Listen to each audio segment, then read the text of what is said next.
माऊलीच्या पहिल्या ओवीचं आपण स्मरण करूयात. ओम नमोची आत्या वेद प्रतिपात्या जय जय स्वसंवेद्या आत्मरूपा. सर्वांना नमस्कार.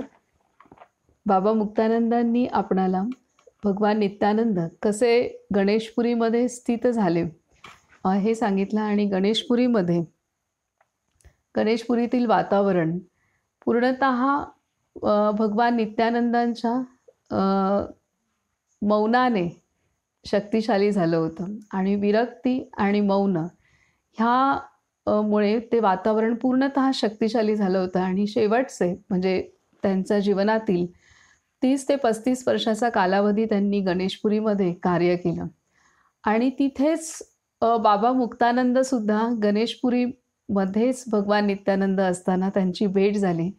आणि बाबा मुक्तानंदांना जी शक्तिपात दीक्षा करवली आणि त्या योगे पुढे उत्तराधिकारी होण्याचं भाग्य बाबा मुक्तानंदांनी त्यांच्या तपस्येतून प्राप्त करून घेतलेलं आहे.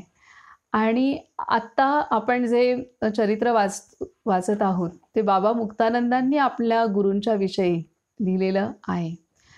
अशा रीतीने गणेशपुरीमध्ये पूर्णतः तिथे 30 ते 35 वर्षाच्या कालावधीमध्ये संपूर्ण देश विदेशातले सर्व आपल्या भारतातले तसेच भारतासहित बाहेरच्या देशातले सुद्धा अनेक साधक येऊन त्यांनी अनुग्रह घेतला आणि त्यांनी साधना सुरू केलेली होती. पुढे ते सांगतायत की आता बाबा मुक्तानंद आपल्याला महत्त्वाची गोष्ट सांगतायत की ते आपल्याला की सर्व सिद्धी कशा प्राप्त होत्या. त्यामध्ये जी परमसिद्धी असते महासिद्धी, तर ती सिद्धी भगवान नित्यानंदांना प्राप्त होती. आणि ती सिद्धी प्राप्त होण्यासाठीचं महत्त्वाची गोष्ट ही आहे की कोणत्याही साधनेशिवाय म्हणजे त्यासाठी प्रचंड जप तप करावं लागतं असं नाही आहे. तर जो साधक भगवत स्वरूप झालेला आहे आणि ज्याचं मन निर्मल झालेलं आहे, विशाल झालेलं आहे, त्यांना ह्या महासिद्धी प्राप्त होतात. आणि आपल्या सर्व संतांना त्या प्राप्त झालेल्या आहेत. तसंच भगवान नित्यानंदांना सुद्धा त्या प्राप्त होत्या. आणि त्या सिद्धी भगवान नित्यानंदांच्या आसपास वास करत होत्या. आणि भगवान नित्यानंद जे काही कार्य करत होते त्या कार्यामध्ये त्या सिद्धी सदैव तत्परतेने त्यांची सेवा करायचे. तर ह्या पद्धतीने आपणाला त्यांनी सिद्धींच्या संदर्भात पण सांगितलेलं आहे. आणि विशेष म्हणजे त्यांची मौन साधना भगवान नित्यानंदांची की मौन साधना त्यांनी त्यांच्या मौनाने वातावरण पूर्णतः आश्रमाचं आणि आसपासच्या परिसराचं शक्तिशाली केलेलं होतं. कारण पूर्ण साक्षात्कारी संत असतात, त्यांना माहीत असतं की किंवा त्यांना अनुभूती असते की ह्या विश्वात आवश्यक या विश्वाच्या संदर्भात ते मौन धारण करतात. कारण हे प्रत्येक परिस्थिती बदलणारी सुद्धा असते आणि विश्वाचं सत्य त्यांनी जाणलेलं असतं. आणि त्यामुळे खूप बोलण्यामध्ये त्यांना कुठलाही रस नसतो. ते तेवढंच बोलतात की ज्यातून त्या साधकाला ज्ञान प्राप्त होईल आणि त्याचं अज्ञान दूर होईल आणि तो त्याच्या जीवनामध्ये सत्याकडे त्याची वाटचाल करू शकेल, एवढंच ते बोलतात. आणि तेवढंच मार्गदर्शन भगवान नित्यानंद आपल्या साधकांना करायचे. अन्य वेळी ते पूर्णतः तुर्यावस्थेत असायचे, आत्मलीन अवस्थेत असायचे. आणि ती अवस्था पण त्यांनी खूप छान दिलेली आहे की शांत आणि पूर्ण आनंदपूर्ण अवस्था आणि अद्वैत अवस्था सदैव आणि तेच आत्मस्थिती आहे की सदैव त्या अवस्थेत ते लीन असायचे. आणि मध्येच काही बोलावंसं वाटलं तर ते सुद्धा कल्याणकारी आणि मार्गदर्शनासाठी तेवढीच वाक्य ते उच्चारण करत होते. तर अशा रीतीने भगवान नित्यानंदांचं कार्य आणि कसे मार्गदर्शन ते करत होते या संदर्भात सुद्धा बाबा मुक्तानंदांनी आपणाला सांगितलं आहे. आता आपण पुढचं वाचन सुरू करूया. आता इथून पुढच्या वाचनामध्ये एक एक तत्व उलगडली जातील, की जे बाबा मुक्तानंदांनी त्यांच्या गुरूंची गुरूंच्या समवेत शिकले आणि त्यांच्या लक्षात आले आणि गुरूंच्या व्यक्तिमत्वाचे त्यांनी पैलू जे अनुभवले, तर ते आता आपणाला तिसऱ्या प्रकरणापासून ती सुरुवात होत आहे. आणि त्यामध्ये त्यांनी आपल्या गुरूंच्या संदर्भात जे त्यांना शिकायला मिळालं आणि त्यांचे विशेषत्व हे एक एक मुद्दे आपल्याला पुढे शिकायला मिळतील. तर आता तिसऱ्या प्रकरणाचं नाव आहे भक्ती आणि भगवान. भक्ती आणि भगवान म्हणजे बाबा भगवान नित्यानंद हे तिसऱ्या प्रकरणाचं नाव आहे. भक्ती आणि भगवान. देवाधिदेवांमध्ये प्रिय अशा सद्गुरूंना नमन. देवांमध्ये प्रिय अशा सद्गुरूंना नमन. हे दुःख हरता सुख शांती प्रदाता, आपण सर्व भय नष्ट करून निर्भयता प्रदान करता. हे दुःख हरता सुख शांती प्रदाता, आपण सर्व भय नष्ट करून निर्भयता प्रदान करता. आपण आमच्या हृदयाचे परमप्रिय आहात. आपण सर्वोच्च प्रेरणा प्रज्वलित करता. आपण आमच्या हृदयाचे परमप्रिय आहात.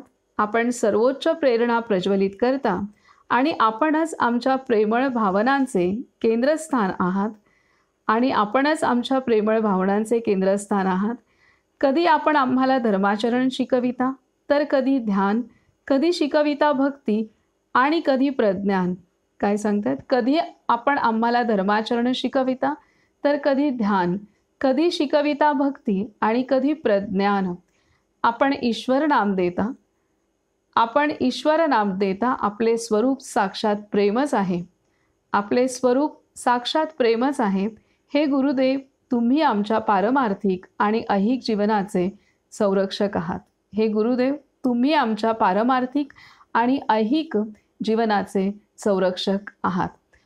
हे पूर्णतः आपल्या गुरूंच्या विषयी जे व्यक्त करायचे ते काही पंक्तींमध्ये, वाक्यांमध्ये बाबा मुक्तानंदांनी व्यक्त केलेलं आहे. खूप सुंदर हे सर्वच एक एक शब्द आहेत आणि त्यातलं भावलेलं आहे की आपण सर्वोच्च प्रेरणा प्रज्वलित करता. ही गोष्ट आहे. आपले सद्गुरू आपल्याला सर्वोच्च प्रेरणा देत असतात आणि ती प्रेरणा म्हणजेच आत्मा सो परमात्मा ही अनुभूती घेण्याची. कारण आपल्याला बाकी सर्व प्रेरणा जीवन जगण्यासाठीच्या ह्या आपल्या घरातून, स्वतःकडून आणि सर्व शिकवल्या जातात. परंतु आत्म अनुभूती घेऊन आणि आत्माच कसा भगवत स्वरूप आहे ही अनुभूती घेण्याची प्रेरणा हे सद्गुरूच देऊ शकतात आणि ही सर्वोच्च प्रेरणा आहे. ही सर्वोच्च प्रेरणा आहे. त्यामुळे खूप सुंदर आणि अशी सर्वोच्च प्रेरणा आपले सद्गुरू प्रज्वलित करत असतात हे सांगतात. आणि त्यासाठी मग पुढे आपणाला ते कधी भक्ती शिकवतात, कधी ज्ञान शिकवतात, कधी ध्यान शिकवतात आणि त्यासाठी आवश्यक असं ईश्वर नाम अनुग्रहसुद्धा ते देत असतात. अशा रीतीने त्यांनी गुरूंचं महती आणि त्यांचं कार्य, त्यांच्याप्रती असलेले भाव व्यक्त केलेत. पुढे सांगतात की भावार्थ रामायणात एकनाथ महाराज म्हणतात की मनुष्य आपल्या क्षमतेनुसार, मनाच्या शुद्धतेनुसार आणि आपल्या बुद्धीनुसार दुसऱ्याला जाणत असतो. मनुष्य आपल्या क्षमतेनुसार, मनाच्या शुद्धतेनुसार आणि आपल्या बुद्धीनुसार दुसऱ्याला जाणत असतो. प्रभू श्री रामाचे उदाहरण घ्या. राक्षसगण प्रभू रामाला आपला शत्रू मानित. राजे लोक त्यांना एक शूर सम्राट मानित. शुद्ध हृदयी भगवत भक्तांना वाटे की ते परमेश्वराचा पूजनीय अवतारच आहेत आणि अत्यंत निर्मल मनाच्या सिद्धांना व ऋषीमुनींना प्रभू राम हे सर्वात्मरूपी पुरुषोत्तमाच्या रूपात दिसत. अनेक लोक प्रभू रामाला प्रत्येक प्राण्यात आणि प्रत्येक वस्तूमध्ये व्याप्त असलेले परमतत्व मानित. प्रत्येक मनुष्याचे ज्ञान हे त्याच्या अंतरस्थितीने आणि त्याच्या भावनेने रंगलेले असते.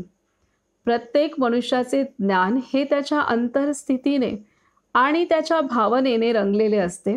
तसेच त्याचा आयुष्यक्रम हा त्याची सत्कर्मे व दुष्कर्मे यांच्या चाळणीतून चाळून निघालेला असतो, तरी देखील आपला मर्यादित दृष्टिकोन म्हणजेच परमसत्य आहे असे समजून मनुष्य स्वतःला संभ्रमात टाकू शकतो.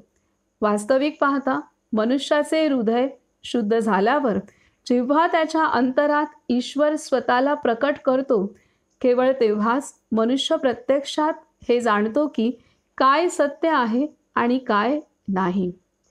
काय सांगतायत ते की वास्तविक पाहता मनुष्याचे हृदय शुद्ध झाल्यावर जेव्हा त्याच्या अंतरात ईश्वर स्वतःला प्रकट करतो, केवळ तेव्हाच मनुष्य प्रत्यक्षात हे जाणतो की काय सत्य आहे आणि काय नाही. तर इथे अत्यंत सुंदर सूत्र त्यांनी सांगितलेलं आहे की ते म्हणजे जे आपण एकमेकांना जाणतो किंवा एखाद्या परिस्थिती असते, त्या परिस्थितीचं जे ज्ञान आपणाला होतं किंवा ती परिस्थिती आपल्याला जे समजते किंवा एखादं शास्त्र आपण समजून घेतो, तर हे समजून घेण्याचा आधार आहे की आपली प्रत्येकाची असलेली क्षमता, मनाची शुद्धता आणि बुद्धी. क्षमता, मनाची शुद्धता आणि बुद्धी. आता आपण जर विचार केला की आपली प्रत्येकाची क्षमता ही कशाने तयार होते, तर आपण जीवनामध्ये जे वेगवेगळ्या परिस्थितीतून जातो आणि त्यामध्ये जे अनुभव गोळा केलेले असतात, त्या अनुभवानुसार आपली प्रत्येकाची क्षमता तयार झालेली असते. त्या अनुभवातून आपण काय शिकलो त्यानुसार ती क्षमता असते, असं मला जाणवलेली गोष्ट वाटते की क्षमता, प्रत्येकाची क्षमता ही त्याने जीवनाचे किती अनुभव घेतलेत आणि कशा पद्धतीने तो सामोरे गेलेला आहे आणि त्यातून तो काय शिकलाय त्याच्यानुसार त्याची ती क्षमता असते निर्माण झालेली. आणि त्यानंतर मनाची शुद्धता आणि तिसरं म्हणजे बुद्धी. बुद्धीनुसार प्रत्येक व्यक्ती आपण एकमेकांना समजून घेत असतो किंवा कुठलंही ज्ञान होण्यासाठी ह्या 3 गोष्टी आवश्यकता आहे की आपलं क्षमता किती आहे, त्यानंतर मनाची शुद्धता किती आहे आणि तिसरी गोष्ट म्हणजे आपली बुद्धीनुसार आपण ते जाणत असतो. आणि हे प्रत्येकाकडे वेगवेगळं आहे. ही प्रत्येकाची संपत्ती वेगवेगळी आहे. प्रत्येकाचे अनुभव वेगवेगळे आहेत. त्या अनुभवानुसार त्याची क्षमता तयार झालेली असते. म्हणजे एखाद्याकडे शारीरिक कष्ट करण्याची अनुभव जास्त असेल, तर त्याची शारीरिक क्षमता जास्त असेल. एखाद्याची मानसिक असेल, एखाद्याची बौद्धिक क्षमता जास्त असू शकते. तर ही जी क्षमता आहे, तर आपली जीवनपद्धती काय आहे, त्यानुसार ती क्षमता आहे. पुन्हा मनाची शुद्धता.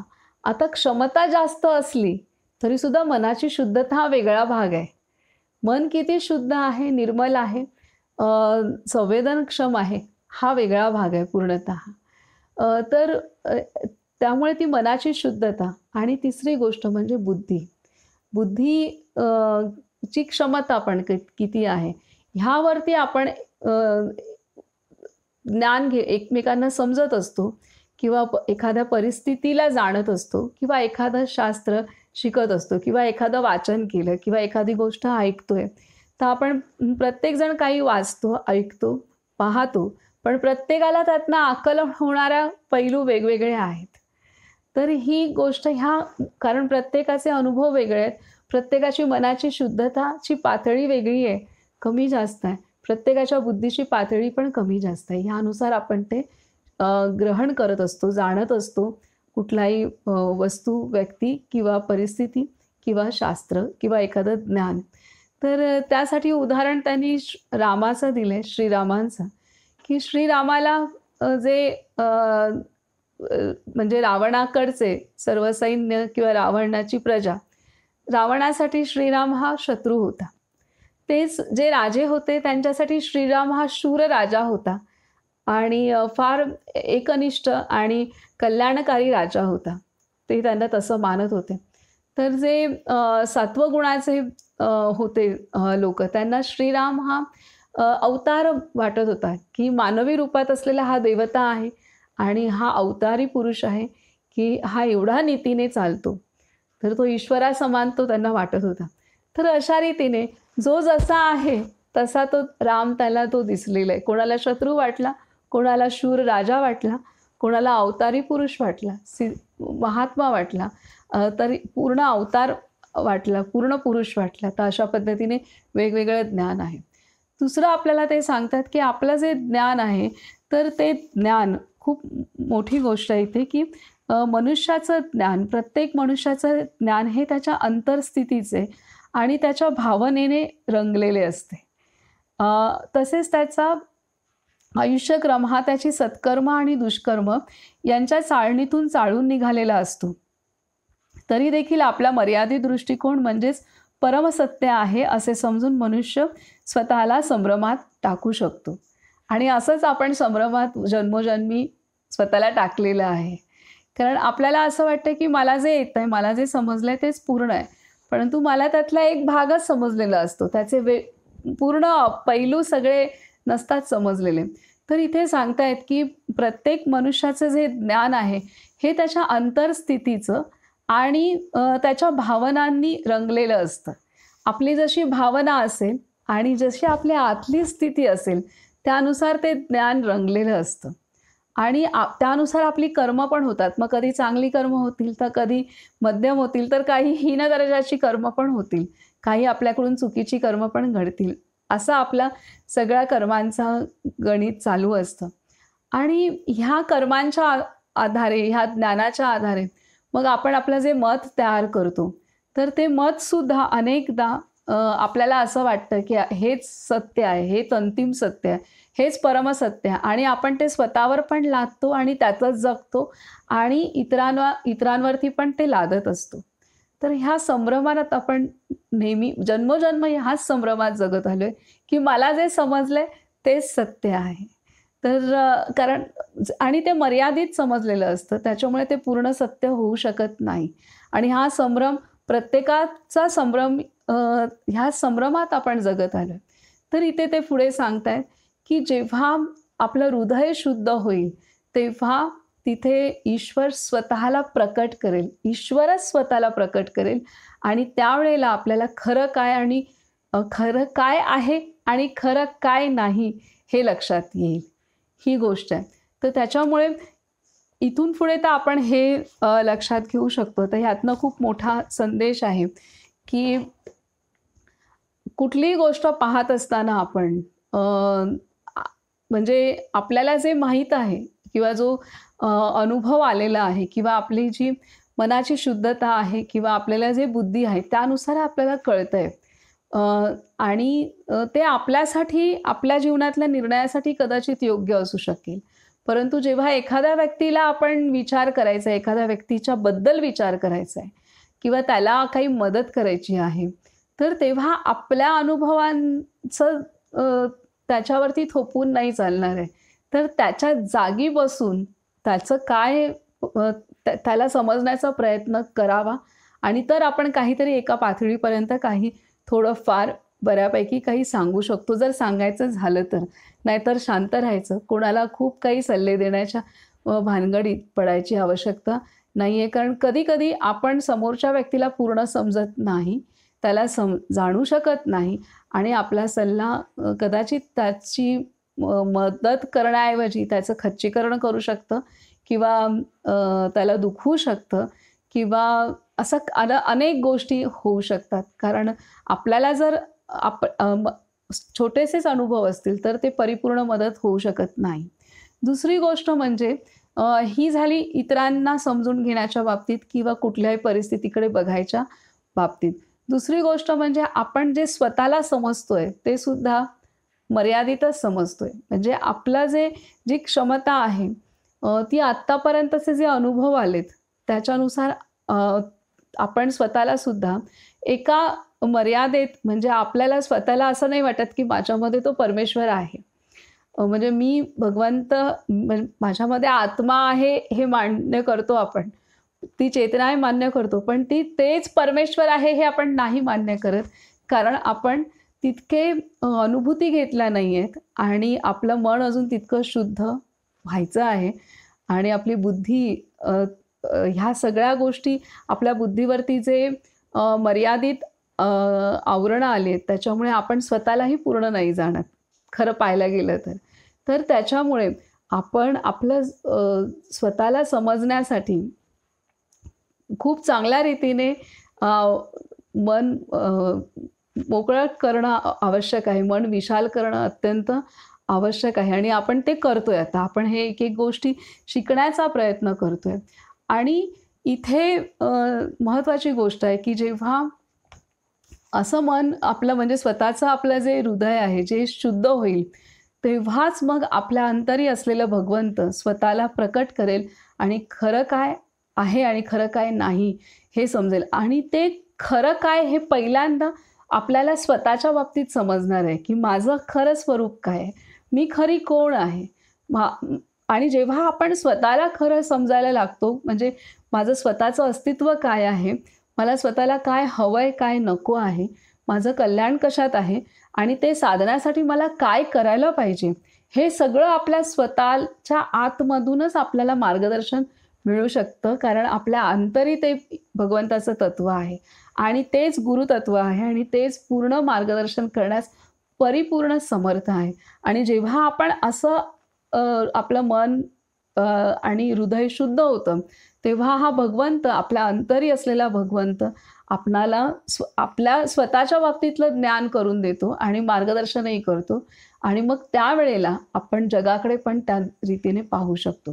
तर हा एक खूप मोठं सूत्र त्यांनी सांगितलेलं आहे, की हे जे स्वतःसाठी पण आवश्यक आहे आणि पूर्ण विश्वाकडे पाहताना अनेकदा असं होतं, की आपण एखाद्याला काही सल्ला देतो आणि तो किंवा आपल्याला कोणी सल्ला दिलेला असतो आणि आपली परिस्थिती अत्यंत वेगळी असते आणि दिलेला सल्ला त्या तिथे अ, इतका तो बसत नाही आणि मग अशा वेळेला आपण समजून घ्यायला पाहिजे, की समोरच्या व्यक्तीचं जे अनुभव आहे, ते अनुभव तोकडे आहेत आणि त्याची बुद्धी मी ज्या अनुभवातून जात आहे, मी ज्या परिस्थितीत आहे, ती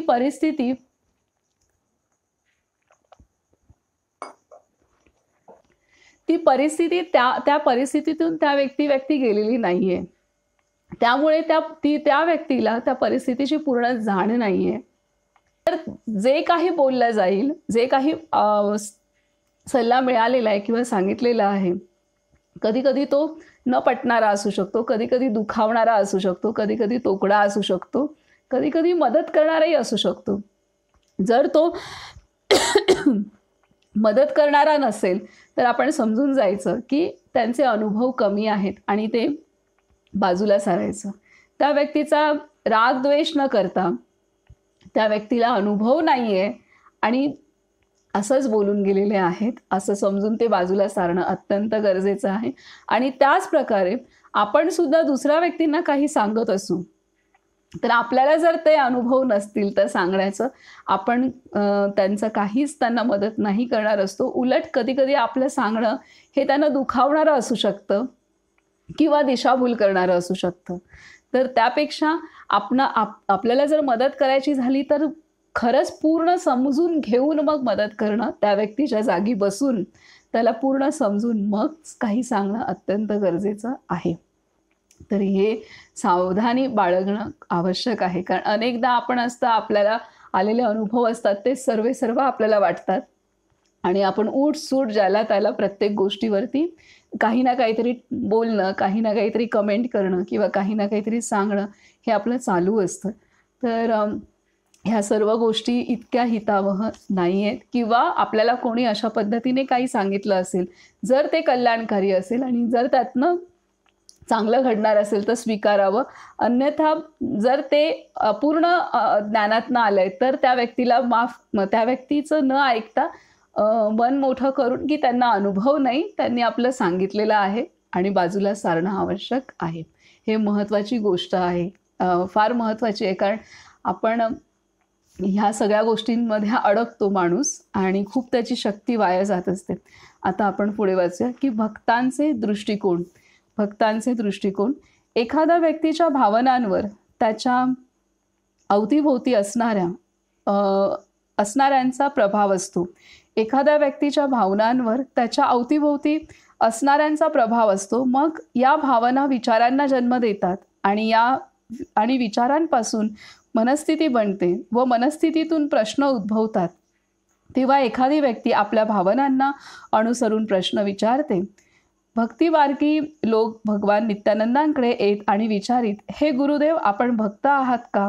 गुरुदेव उत्तर देत, हो. अष्टांग योगाचे अनुसरण करणारे विचारित, बाबाजी, आपण योगी आहात का? बाबा उत्तर देत, हो. ज्ञानमार्गाचे अनुसरण करणारे वेदांती विचारित, स्वामीजी, आपण ज्ञानी आहात का? सत्याचे जाणकार आहात का? गुरुदेवांचे उत्तर असे, हो. आणि मग त्यावर ते सर्वजण एकमेकांशी वाद घालीत बसत. पहिला मनुष्य म्हणे, मी त्यांना विचारले आणि ते म्हणाले की ते भक्त आहेत. दुसरा मनुष्य म्हणत असे, मी सुद्धा त्यांना विचारले आणि ते तर एक महान योगी आहेत. आणि तिसरा म्हणे, नाही, ते सत्याचे ज्ञाता आहेत, ते ज्ञानी आहेत. अशा प्रकारे ते चर्चा करीत आणि प्रत्येकजण आपापल्या मुद्द्यावर वादविवाद करीत असे. सत्य हे आहे की भगवान नित्यानंद यांपैकी सर्व काही होते. ते भक्त होते, योगी होते आणि ज्ञानी देखील होते. त्यांच्यामध्ये सर्व काही समाविष्ट होते. पण हे खरोखरच कोण समजू शकेल? भक्तीविना योग म्हणजे परमात्म्याशी ऐक्य होणे कसे शक्य आहे? योगाविना शुद्ध ज्ञान कसे शक्य आहे? शुद्ध ज्ञान प्राप्त केल्याशिवाय एखाद्याला दिव्य सारतत्वाचा साक्षात्कार होऊ शकेल का? परमेश्वराचा साक्षात्कार झाल्याविना एखाद्याला शुद्ध ज्ञान आणि शाश्वत आनंद प्राप्त होईल का? परमानंद आणि नित्यानंद हे दोन वेगवेगळे आहेत. वेगवेगळे आहेत का? वास्तविक पाहता भक्ती, परमेश्वराशी ऐक्य म्हणजेच योग आणि ज्ञान या सर्वांना एकमेकांपासून वेगळं करणं अशक्य आहे. तर आता इथं पुन्हा एक व्यापक दृष्टिकोन आपल्याला देत आहेत की भक्तांचे दृष्टिकोन कसे असतात. तर त्यासाठी ते सांगतात की आपले दृष्टिकोन कसे तयार होतात. तर आपल्या मध्ये जे भाव, आपल्या ज्या भावना तयार होतात, जे भाव आपले तयार होतात, तर ते भाव आपण ज्या परिस्थितीत असतो, ज्या लोकांच्या समवेत वाढतो, ते कुटुंब, त्याच्या आपले नातेवाईक आणि जिथं आपण काम करतो ते ठिकाणसुद्धा, तर ह्या सर्व ठिकाणी जे वावरत असतो, तर तिकडच्या वातावरणाचा त्याच्यानुसार आपले भावना निर्माण होत असतात, आपले भाव निर्माण होत असतात. आणि जसे आपले भाव असतात त्याच्यानुसार आपले विचार आपल्या मनामध्ये येत असतात, विचार निर्माण होतात आणि त्या विचारांनुसार आपलं मन तयार होतं, आपली मनस्थिती तयार होते आणि आपले ठराविक मतं तयार होत असतात. आणि ह्या मनस्थितीनुसार मग आपल्याला वेगवेगळे प्रश्न निर्माण होत असतात. तर असे आता समजा एखादी व्यक्ती समजा ब्रह्मकुमारी संप्रदायात असेल, तर सतत तिथे जाते किंवा एखादी व्यक्ती विपश्यनेला जात असेल, तर ती विपश्यनेची साधना करते, कोण ब्रह्मकुमारीची, कोण ब्रह्मविद्येची. तर ती सतत तिथे जाते, तर तिथे जात तिची मनस्थिती ही तयार होते की नाही, हेच बरोबर आहे. आणि त्याच्यामुळे जेव्हा एखादी गोष्ट ती पाहते तेव्हा तिला वाटतं की त्या गोष्टीच्या संदर्भात प्रश्न निर्माण होतात की ते बरोबर आहे का, की चूक आहे, असे प्रश्न, संशय, संभ्रम असे निर्माण होत असतात. तर इथे ते सांगतायत की साधकांना असे वेगवेगळे प्रश्न साधक भगवान नित्यानंदांना विचारायचे की म्हणजे तुम्हाला भक्ती आवडते का, किंवा तुम्ही भक्त आहात का? तर ते हो म्हणायचे. त्यानंतर तुम्ही योगी आहात का, म्हणजे ध्यान साधना करणारे आहात का? तिथं पण ते हो म्हणायचे. त्यानंतर तुम्ही ज्ञानी आहात का? तिथेही हो म्हणायचे. असं प्रत्येक साधकाचे वेगळे प्रश्न असायचे, प्रत्येकाला ते हो म्हणायचे. तर इथे ते सांगतायत की भगवान नित्यानंद हे सर्वच होते आणि आपल्याला जीवनामध्ये ह्या भक्ती, त्यानंतर योग म्हणजे ध्यान, मेडिटेशन आणि तिसरी म्हणजे ज्ञान, ह्या तिघांची आवश्यकता आहे. तर हे त्यांनी सांगितलेलं आहे की भक्ती म्हणजे प्रेम. जीवनामध्ये प्रेम असणं आवश्यक आहे. जर भक्ती असेल, प्रेम असेल, तरच आपण एकरूप होऊ शकतो. जर आता आपल्याला परमार्थ करायचा आहे किंवा आपणाला आत्मअनुभूती करवून घ्यायची आहे, तर आपल्याला प्रेम अंतरी असणं आवश्यक आहे. प्रेम असेल तरच आपण भगवंताशी, आपल्या आत्मतत्वाशी अंतर्मुख होऊ शकतो, एकरूप होऊ शकतो आणि आपलं ध्यान चांगलं होऊ शकतं. म्हणजे आपला योग म्हणजे जोडले जाणं आपल्या अंतरी भक्ती असेल म्हणजेच प्रेम असेल तरच आपण भगवंताशी जोडले जाऊ शकतो. आणि जेव्हा आपण भगवंताशी जोडले जातो, अंतर्मुख होतो, आपल्या आत्मतत्वाशी जोडले जातो, त्यावेळेला आपल्याला अ, ज्ञान प्राप्त होतं, खरं ज्ञान प्राप्त होतं आणि आनंदाची अनुभूती येते. आणि हेच त्यांनी सांगितलंय. त्याच्यामुळे आपल्याला भक्ती म्हणजे प्रेमही आवश्यक आहे.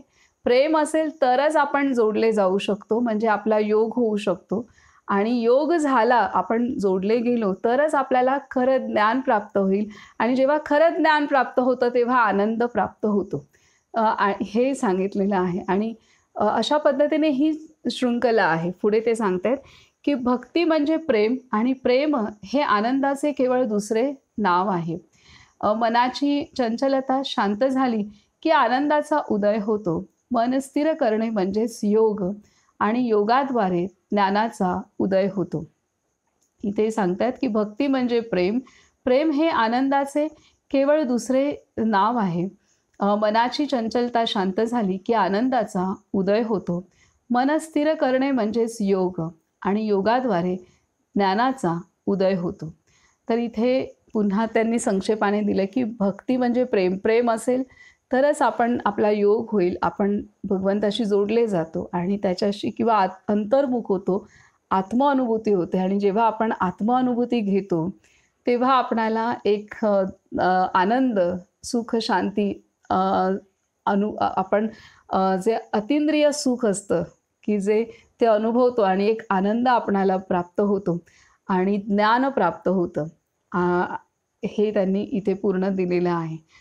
आता पुढे सांगतायत, की योगाच्या कल्पनेने अनेक लोक अस्वस्थ होतात. त्यांना वाटते, की योग म्हणजे संसाराकडे पाठ फिरवून पर्वतावरील एका गुहेत जाऊन राहणे आणि कंदमुळे व फळे खाऊन जीवन जगणे. पण असे नसते.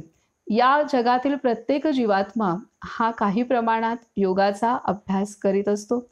मनुष्य हा आचरणाच्या काही विशिष्ट नियमांचे पालन करतो. उदाहरणार्थ, नियमित वेळेला उठणे, खाणे, कामावर जाणे आणि झोपणे. मनुष्य कुठल्याही प्रकारचे काम करीत असला तरी त्यासाठी एकाग्रतेची म्हणजेच ध्यानाची गरज असते. उदाहरणार्थ, चित्रकार एकाग्रतेने चित्र काढतो म्हणूनच ते सुंदर बनते. त्याचप्रमाणे प्रत्येकाला प्रेमाचा, भक्तीचा आणि ज्ञानाचा काही प्रमाणात अनुभव असतो.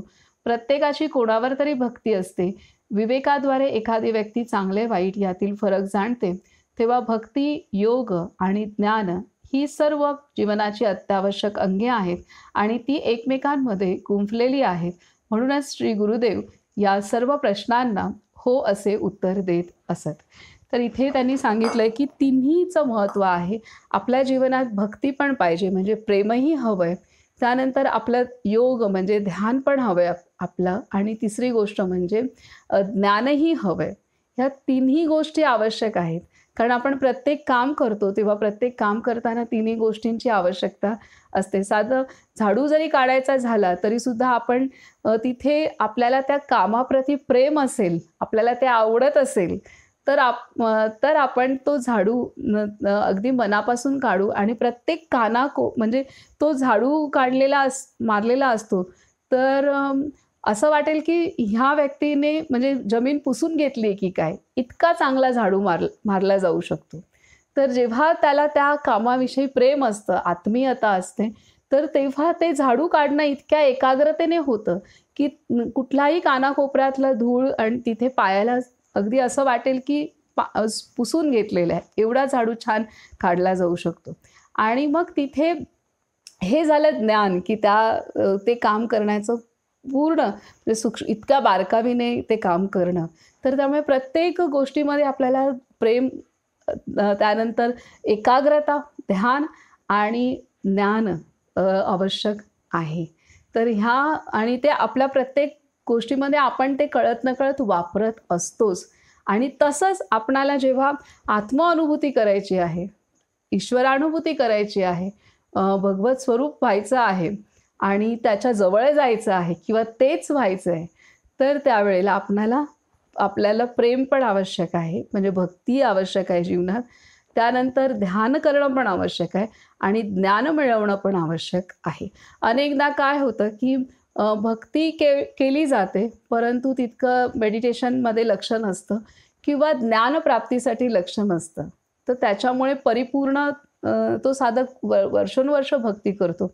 परंतु त्याच्यामध्ये जी एवढ्या कालावधीची भक्ती केली आहे, तर त्याचा जे परिणाम व्हायला पाहिजे, तो तितका दिसत नाही. अनेकदा माणसं मेडिटेशनच करतात, खूप तासनतास करतात, पण आतमध्ये प्रेमाचा विकास केलेला नसतो. ते कोरडं हे असतं.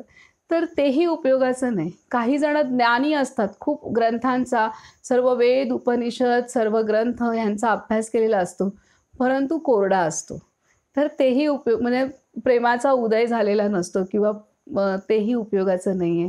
तर त्याच्यामुळे ज्ञान, भक्ती म्हणजे प्रेम, त्यानंतर भगवंताशी एकरूप होणं, सतत त्याच्या अनुसंधानात राहणं, त्याच्याशी जोडलेलं राहणं आणि ज्ञान ह्या सर्वांशी जर एकत्रित आलं, तर आपण अमर्याद पूर्ण भगवंताला असं समजू शकतो, परिपूर्ण रीतीने समजू शकतो आणि तसे होऊ शकतो. यासाठी अत्यंत महत्त्वाची गोष्ट, आपणाला अत्यंत महत्त्वाचं तत्त्व आपणाला इथे उलगडवून सांगितलेलं आहे. आता पुढे वाचू आपण.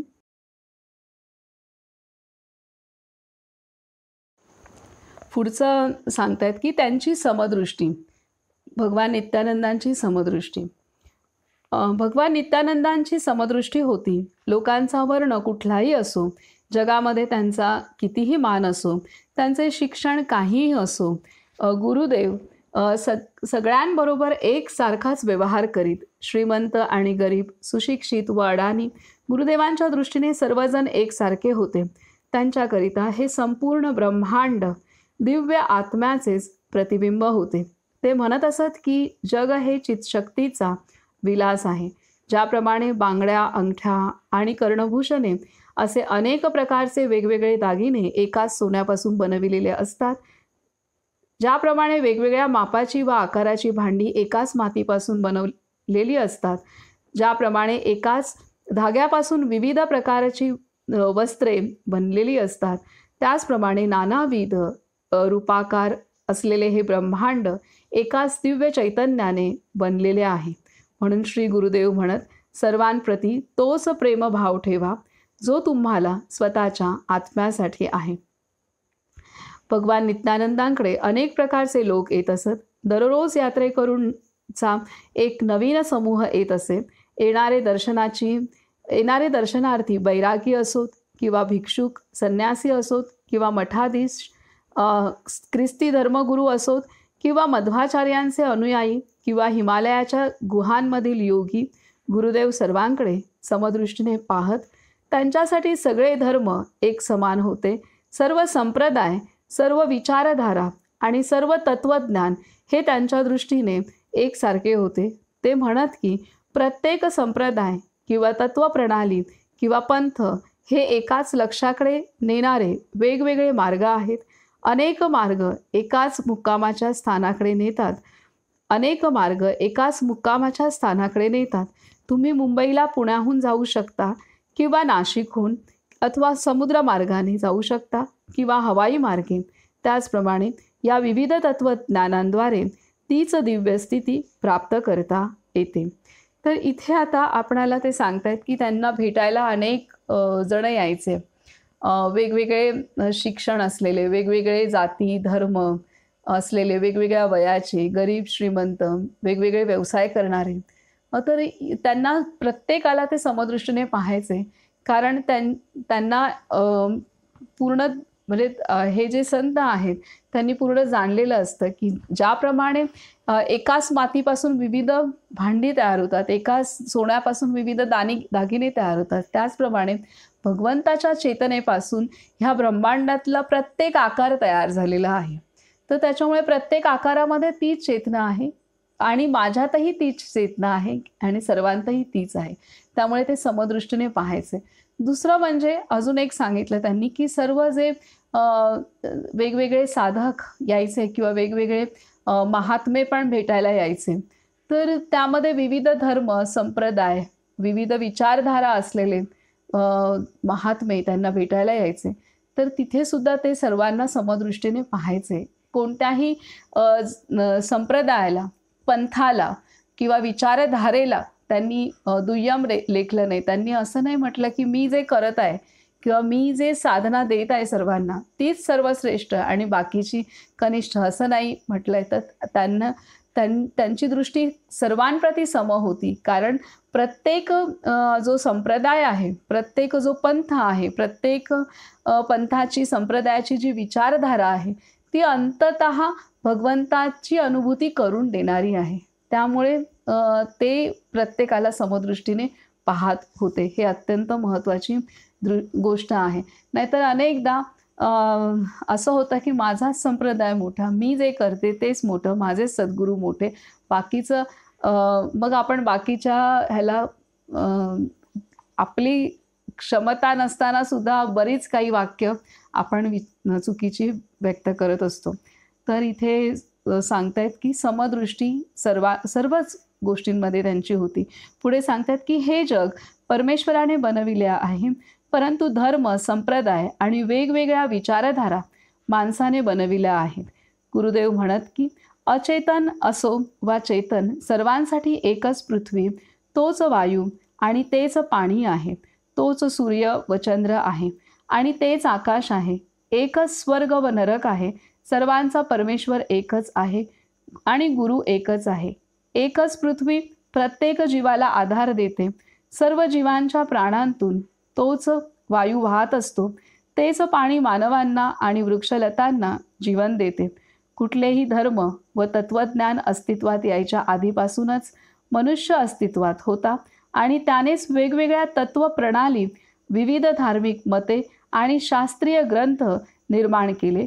परंतु लोकांनी देवाला कुठल्याही नावाने संबोधले तरीही त्यांच्यासाठी देव हा एकच आहे. श्री गुरुदेवांच्या दरबारात हिंदू, मुसलमान, शीख, पारसी, ख्रिस्ती, यहुदी, जैन अशा वेगवेगळ्या धर्मांचे लोक त्यांच्या भोवती गर्दी करत. आस्तिक आणि नास्तिक असे सर्वच लोक त्यांना पूजित. ते सर्वांनाच अत्यंत प्रिय होते. गुरुदेवांच्या दृष्टीने सगळ्या प्रकारच्या उपासना एकसारख्या होत्या. सगळ्या उपासनांबद्दल त्यांना समान रूपाने आदर होता. ईश्वराच्या प्रकट रूपात आणि अप्रकट रूपात ते भेद पाहत नसत. ते म्हणत की ज्याप्रमाणे एकाच प्रकारची सामग्री वापरून वेगवेगळ्या इमारती बांधल्या जातात, जसे शैव लोकांची शिवमंदिरे, वैष्णवांची विष्णू मंदिरे, जैनांची मंदिरे, ख्रिस्ती लोकांचे चर्च, मुसलमानांच्या मशिदी, त्याचप्रमाणे एकच परमेश्वर वेगवेगळ्या रूपात वास करतो. या सर्व स्थानांमध्ये लोक वेगवेगळे विधी, स्तोत्रपाठ, संकीर्तन आणि प्रार्थना यांद्वारे पूजा अर्चा करतात आणि त्या सर्वांनाच समाधान मिळते. त्यांनी अनुभवलेले समाधान, हर्ष, परमानंद आणि मुक्तीची स्थिती सारखीच असते. त्यांची प्राप्ती एकसारखीच असते. उपासनेची रूपे आणि व्यक्ती यांमध्ये भिन्नता असते, पण त्यांच्या प्राप्तीत भिन्नता नसते आणि ईश्वरातही नसते. तर इथे ते व्यक्त करतात की हे भगवंताने सृष्टी निर्माण केली, तर ती सृष्टीत वेगवेगळे आकार निर्माण केले आणि 84 लाख ज्या जीवयोनी निर्माण झाल्यात आणि त्याहीपेक्षा जास्त आहेत. पण ह्या महत्त्वाच्या अशा त्यांनी 84 लाख, माऊलींनी ज्ञानेश्वरीत पण सांगितलं की याहीपेक्षा जास्त आहेत, पण 84 लाख मुख्य असं म्हटलं जातं. तर ह्या हे जे जीवयोनी हे आकार विविध निर्माण केलेत आणि जे सर्व 5 महाभूत निर्माण केली आहेत आणि त्यातनं सर्व विश्व, सर्व सृष्टी निर्माण झालेली आहे. तर हे सर्व भगवंताच्या चेतनेतनं निर्माण झालेलं आहे आणि सृष्टी निर्माण झाली त्यावेळेला मनुष्य हा निर्माण केलेला होता. तेव्हा आणि तो निर्माण होण्यामध्ये आणि सर्व सृष्टी निर्माण होतात एक चेतनाच आहे. तेव्हा कुठलेही जाती, धर्म, संप्रदाय, विचारधारा, साधना पद्धती ह्या तेव्हा नव्हत्या. त्या परमेश्वर त्या मानवाने निर्माण केलेल्या आहेत. त्यामुळे त्या प्रत्येक मानवाच्या आवडीनुसार त्या वेगवेगळ्या आहेत. परंतु ह्या वेगवेगळ्या जरी असल्या तरीसुद्धा प्रत्येक पंथ, संप्रदाय, विचारधारा किंवा साधना पद्धती एका भगवंताच्याच अनुभूतीकडे घेऊन जातात आणि जेव्हा प्रत्येकाला जो भगवंताची अनुभूती होते, आत्मज्ञान होतं, तेव्हा त्याला होणारा आनंद, त्याला मिळणारं सुख त्याला मिळणारं शांती, समाधान हे सर्वांचं सारखंच असतं. तर इथे त्या पद्धतीने त्यांनी आपल्याला समजवलेलं आहे. आता ते पुढे सांगतात, की भिन्नता कोठे असते? अ, मानवात की देवात? देव हा एकच आहे. माणसेच आपल्या अज्ञानामुळे भेद पाहतात. परमेश्वराच्या लेखी भेदाभेद नाही, द्वेष नाही, मत्सर नाही, लहान मोठा, उच्च नीच असा भेद नाही आणि मत किंवा धर्म यांबद्दल अ, गर्वही नाही. भगवद्गीतेत भगवान श्रीकृष्ण म्हणतात, समोहम सर्वभूतेषु न मे द्वेषोऽस्ति न प्रियः. अर्थात सर्व प्राणीमात्रात मी समान रूपाने वास करतो. मी कुणाचा द्वेष करत नाही आणि मला कोणी प्रियही नाही. सर्व प्राणीमात्रात त्याचाच आत्मा प्रकट होतो. भगवंताच्या दृष्टीने मया तत्मिदं सर्वं जगत व्यक्तमूर्तीना. अर्थात हे संपूर्ण ब्रह्मांड मी अव्यक्त रूपाने व्यापलेले आहे. तद्वत भगवान नित्यानंद आपल्या हर्षभरित स्थितीत कधीकधी म्हणत, मी सगळ्या गोष्टींमध्ये आहे, सर्व काही माझ्यामध्ये आहे. तर इथे ते आपल्याला सांगतात, की भिन्नता कुठे आहे? देवात, भगवंतात भिन्नता आहे की मानवात भिन्नता आहे? तर भगवंतात कधीही भिन्नता नाही आहे. भगवंताने प्रत्येक आकारामध्ये भगवंत समान प्रमाणात आहे. असं नाही की मुंगीतला आत्मा एवढूसा आहे आणि हत्तीतला चेतना खूप मोठी आहे आणि मुंगीतली एवढीशी आहे. तर मुंगीत जी चेतना वास करते तीच चेतना हत्तीमध्ये पण वास करते. तर ह्या पद्धतीने समान इथे छान दिलंय, की मी सर्व प्राणी मात्रात समान रूपाने वास करतो, समान रूपाने वास करतो आणि मी कुणाचा द्वेष करत नाही आणि मला कोणी प्रियही नाही. मी कोणाचा द्वेष नाही करत आणि प्रियही नाही आहे. तर सर्वांसाठी समदृष्टी आहे. आणि म्हणजे इथे एखादा जीव सत्कर्म करणारा असो किंवा एखादा पापकर्म करणारा असो, एखादा उच्च शिक्षित असो, एखादा अडाणी असो, एखादा गरीब असो, श्रीमंत, प्रत्येक स्त्री असो, पुरुष असो, लहान असो, मोठा असो, प्राणी असो, पशु असो, पक्षी असो, मानव असो, तर सर्वांच्या मध्ये समान रूपाने हे आत्मतत्व, भगवंताचं तत्व व्यापून आहे. आणि भगवंत कोणाचाही द्वेष करत नाही. तसंच भगवंताला अमुकच व्यक्ती, प्राणी प्रिय आहे असं नाही आहे. तर सर्वांसाठी त्याची समदृष्टी आहे, हे इथे दिलं आहे. आणि हा जो भेद केला आहे तो मानसाने केला आहे. मानसाने ठरवलं आहे की हे चांगलं कर्म, हे वाईट कर्म, हे गरीब, हे श्रीमंत, हे पुण्य, हे पाप, हे श्रेष्ठ, हे कनिष्ठ, हे उच्च, हे नीच, हे सर्व भेददृष्टी ही मानवाची आहे, परंतु ती भगवंताची नाही आहे. आणि इथे शेवटी देत आहेत, की अशाच पद्धतीने भगवान नित्यानंद आपल्या हर्षभरित स्थितीत कधी-कधी म्हणत, मी सगळ्या गोष्टींमध्ये आहे, सर्व काही माझ्यामध्ये आहे.